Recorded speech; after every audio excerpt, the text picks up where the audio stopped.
வணக்கம். சிவராத்திரி அன்னைக்கு எந்த நேரத்தில் நம்ம வழிபாடு முறைகளும் மற்றும் வேண்டுதலை வைக்கக்கூடிய நேரம்? ஏன்னா சிவராத்திரி பார்த்திங்கன்னா 15ஆம் தேதி 6 மணிக்கு துவங்கி அடுத்த நாள் காலையில் 6 மணி வரையில் இருக்கும். அன்றைக்கி முழுமையாக விரதம் இருக்க போகிறோம்.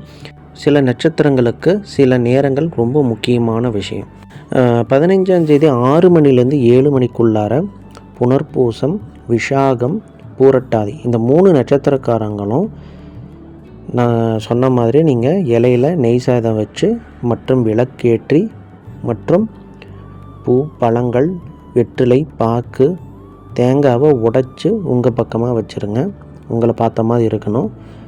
இந்த சிவனுக்கு பாலபிஷேகம் அந்த காலத்தில் பண்ணிகிட்ருப்பீங்க. சரி, 6 மணிலேருந்து 7 மணிக்குள்ளார அந்த நேரத்தில் உங்களுடைய பூஜையை துவங்கும் நேரத்திலேயே உங்களுடைய வேண்டுதலை வைக்கிறது இந்த 3 நட்சத்திர காலங்களுக்கும் ரொம்ப சிறப்பான விஷயம்.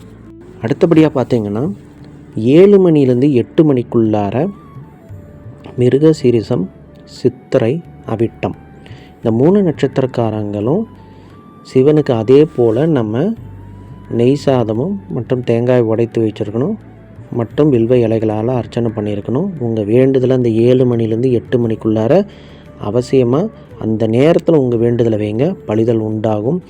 அவர் உங்களுக்கு நல்ல ஆசீர்வாதமாக கொடுப்பாரு. 15ஆம் தேதி சாயந்தரம் 7லேருந்து 8க்குள்ளார தேங்காய், பூ, பழம், நறுமணம் மிகுந்ததாக இருக்கணும் அந்த பூவை முக்கியமாக. அதே சமயம் பார்த்திங்கன்னா வெற்றிலை உங்கள் கையால் வைங்க. வீட்டில் வேறு யார் கையில் வைக்கிறதோட உங்கள் கையால் வைக்கிறது மிக விஷயம். உங்கள் தலையெழுத்தையே வெற்றிலை மாற்றும். வெற்றிலைங்கிறது உங்களுடைய நட்சத்திரத்துக்கும் வெற்றிலைக்கும் மிக சம்பந்தம் உண்டு. அதுக்கு தான் நான் சொல்கிறேன்.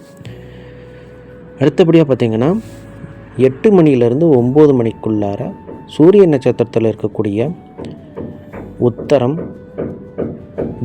கார்த்திகை மற்றும் உத்திராடம் இந்த 3 நட்சத்திரக்காரங்களும் இரவு 8லேருந்து 9க்குள்ளார சிவபெருமானை வணங்கி அப்போ உங்கள் வேண்டுதலை வைக்கிறது மிகப்பெரிய பலம். அது உங்களுக்கு நல்ல ஆசீர்வாதம் கிடைக்கும்.